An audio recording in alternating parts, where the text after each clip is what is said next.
Hello, everybody, and welcome to Poland Daily Travel. I hope you've had a swell day. It's going to be, I hope, a little more interesting after listening to Artur Gorniewski tell us about Seville. Spain, Seville, La Feria. You had a yeah. You went to La Feria Yes. by accident. By a total coincidence. So did I. Yeah. By a total Yeah. coincidence. And then I enter Seville, Yeah. and all the ladies are wearing all these beautiful Spanish flamenco skirts, dresses, and all the men, white collar, tie, and they dance flamenco all over the city. All over the city, and it's a lovely city, but that's part of it. They also have bullfighting, and they have the area, a special area. How does that work? You tell them So about listen, 5 million people, amazing. 5 million people go there annually. And this year was probably even more because I it's think it's after the best COVID. party I've ever been to in Europe It's the best party ever because all these that people, I've ever seen. It's all better than Mardi Gras. all these people are so beautiful, Yeah. and La That's right. Feria Yeah. is not far away from Plaza de España, where you have this amazing construction built for World's Fair 1929, when Spain wanted to reunion with its previous colonies.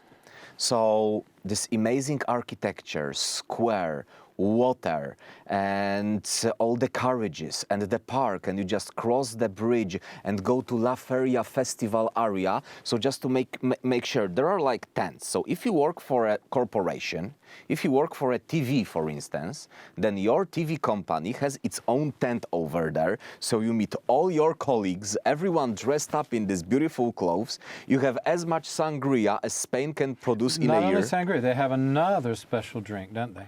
They drink, Sherry, I remember. yeah, they drink sherry, they drink white wine, is very Amontillado. popular. Yes, and everyone just walks with a jar. Yeah. It's They incredible. they keep walking with these Yeah. jars. And it's like 2 kilometers long or something like that. Yes. It's like a cross, this area, as I remember. It's never ending. Yeah. It's like a district. It's And each it's a company- block. Yeah. And these tents are basically never ending. And each company has, even small companies When you have. listen, when you want to And go big out, when companies, you want to go out and take a taxi, Yeah. there are dozens of people involved to put you in line in the correct way. Entire street is stopped. Taxis are waiting in lines, and they just tell you, you go to this taxi, you go to that taxi, you go to this one, and there are policemen who are taking care of human traffic, who goes to which taxi. So Sevilla's fair, that's the moment to go. When does it happen? So it happens. First week of May?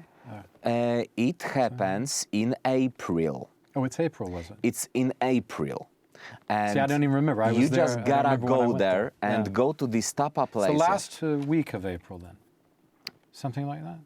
Yes, it's it's at the end of April. It's at the end of April. Okay. And it lasts Is it for a whole entire week. It's an entire week. Yes. And you can go and see flamenco dancing. You can go and see bullfights. Yes. They still have it. They refuse to give that up down there.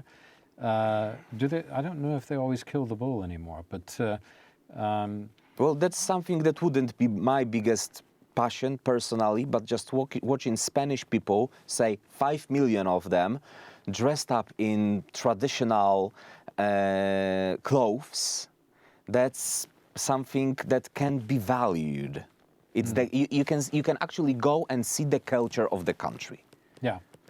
and you just hang out on the streets and you Did see. you flamenco dance? Did you go to Well, watch it, or did you try to well, do it? Or Well, I think. after a couple of drinks? Well, I think that people would enjoy more me running away from a bull than dancing flamenco. Yeah. Definitely.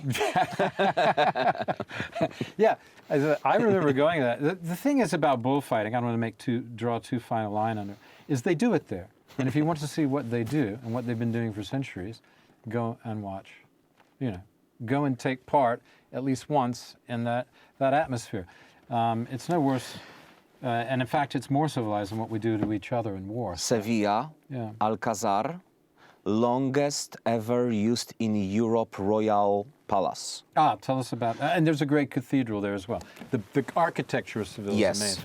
That's a good point. Sevilla has the third biggest Christian church, Christian temple in Europe, as far as the first one, St. Peter's in Rome, then St. Paul's in London, then third is Seville's, and fourth is Malaga's, by the way. So 2 out of 4 biggest Christian temples in Europe are in Spain, Andalusia. Wow. Andalusia is very Catholic. of Now, course. as for it Sevilla- was very Moorish, now very Catholic. As for Sevilla, longest the royal castle was already used by German leaders of the Vandals, Al-Andalus. Then it was used by the Moors and then by the Christians. Centuries and centuries ago. Yes, so we have 2,000 years Yeah. of temporary, From the consistent Romans through. Yes, usage of this royal castle. And incredible. then in Sevilla Cathedral, We got to finish with in this. Sevilla Cathedral, Christopher Columbus' grave. Fantastic. I remember that actually. Yeah. Go to Seville. Go there during the Feria. And Granada is nearby, as we talked about in the previous program. We talked about Granada. Go to this area. Go to Andalusia. If you go anywhere in Spain, I recommend it very, very highly. And so does Arthur. Thanks for watching. See you tomorrow night.